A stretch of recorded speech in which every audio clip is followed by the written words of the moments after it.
શું તમે ડાયટ કરો છો અથવા તો કંઈક હેલ્ધી ખાવા માંગો છો તો બનાવો આ સરસ મજાનું દેશી ચણાનું સલાડ, એ પણ એક સરસ ટેસ્ટી એવા ડ્રેસિંગ સાથે.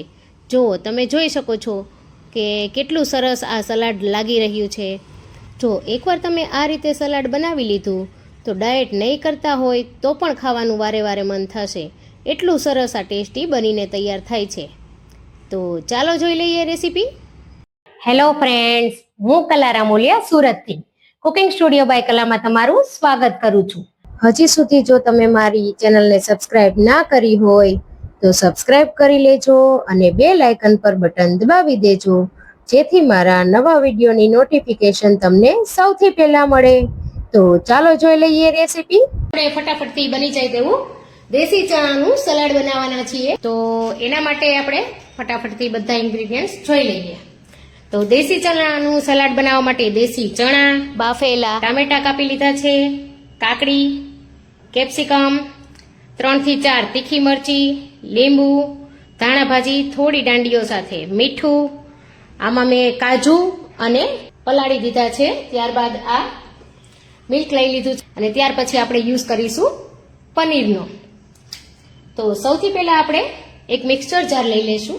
તો મેં આ કાજુ અને મગજતરીના બીજ જે છે તેને મેં પલાળીને રાખી દીધા છે.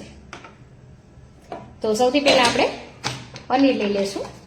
જો તો મેં અહીંયા પનીર લઈ લીધું છે. પનીરમાંથી તમને જેટલું પસંદ હોય તેટલું. તો સૌથી પહેલા આપણે એનું ડ્રેસિંગ બનાવવાના છીએ. તો મોટા મોટા ટુકડા આ રીતે લઈ અને એક મિક્સર જારમાં ઉમેરી દેવાના છે. આ રીતે પનીર લઈ લીધું છે. ત્યાર પછી આપણે ધાણા ભાજી ઉમેરી દઈશું. ત્યાર પછી મરચી ઉમેરી દઈશું. પછી આપણે મગજતરીના બીજ અને કાજુ ઉમેરી દેવાના છે. પાણી સાથે જ થોડું જ પાણી રાખ્યું છે મેં એમાં, તો પાણી સાથે જ ઉમેરી દીધા છે. અને ત્યાર પછી આ અમૂલનું દૂધ છે એ થોડું ઉમેરીશું, જેથી ડ્રેસિંગ આપણી તર સાથે જ ઉમેર્યું છે મેં અહીંયા. ડ્રેસિંગ ખૂબ સરસ એવું બને. તો હવે આપણે અહીંયા આને પીસી લઈએ છીએ. આ રીતે થોડું અધકચરું મેશ થયું છે. તો હજી આપણે દૂધ જે વધેલું છે એ પણ ઉમેરી દઈશું અને સારી રીતે હજી એકવાર પીસી લઈશું. એકદમ સ્મૂથ પેસ્ટ બનાવવાની છે આપણે આની, એટલે ડ્રેસિંગ તૈયાર થઈ જશે આપણું સલાડનું. આમાં તમે અમૂલ પનીરનો પણ યુઝ કરી શકો અને અમૂલના દહીંનો મસ્કો પણ યુઝ કરી શકો. ખૂબ જ સરસ એવી રેસીપી આપણી બનીને તૈયાર થઈ જશે.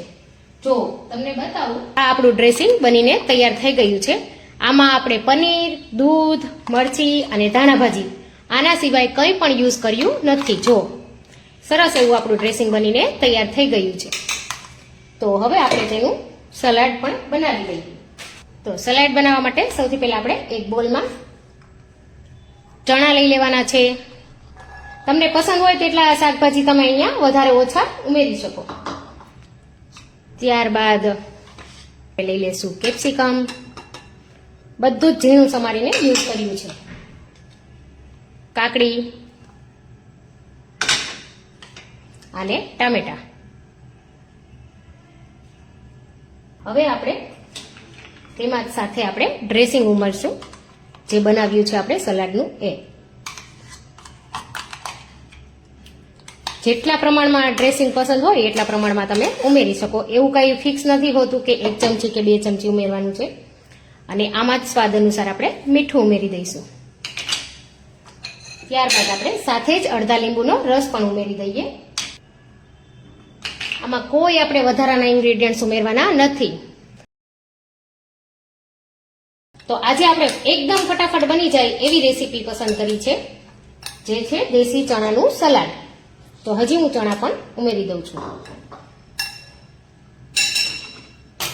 જો તો હવે સારી રીતે આપણે તેને મિક્સ કરવાનું છે. સલાડમાં પણ ખાઈ શકો, ડાયટમાં પણ ખાઈ શકો, એટલી સરસ આ રેસીપી બનીને તૈયાર થઈ જાય છે.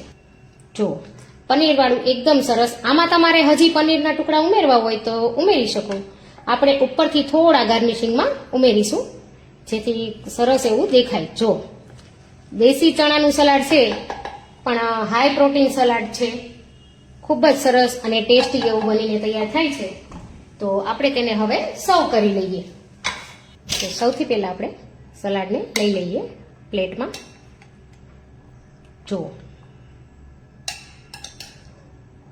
આટલું સલાડ સરસ મળી જાય તો ડાયટ પણ રોજ કરવી ગમે.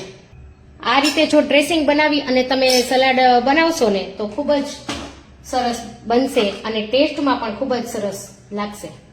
થોડા ટામેટા ઉપરથી નાખી દઉં છું અને થોડું પનીર પણ ઉપરથી આપણે ગાર્નિશિંગમાં યુઝ કરીશું.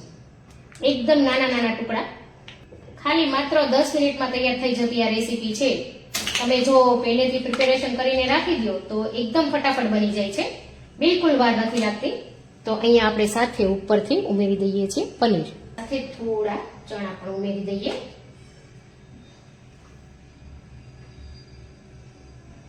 અને ઉપરથી ઉમેરી દઈશું થોડી ધાણા ભાજી. બીજા બીજ પણ તમારી પાસે કોઈ સીડ્સ અવેલેબલ હોય જે તમે સલાડમાં યુઝ કરતા હોય અથવા તો ડાયટમાં યુઝ કરતા હોય તે પણ તમે યુઝ કરી શકો. પણ આટલું જ ખાલી હશે તો પણ ખૂબ જ સરસ ટેસ્ટી લાગશે. જો કેવું દેખાઈ રહ્યું છે સલાડ આપણું. જેટલું દેખાવમાં સરસ છે એટલું જ ટેસ્ટમાં પણ સરસ હશે અને તમે ડાયટમાં પણ યુઝ કરી શકો આ સલાડને. જો ખૂબ જ ટેસ્ટી, હેલ્ધી અને ડાયટમાં પણ તમે ખાઈ શકો એટલું સરસ. તો તમે પણ ટ્રાય કરજો આ મારી રેસીપી અને કમેન્ટ કરીને મને જણાવજો કે તમને મારી રેસીપી કેવી લાગી. ફરી મળીશું નવી રેસીપી સાથે. Thank you.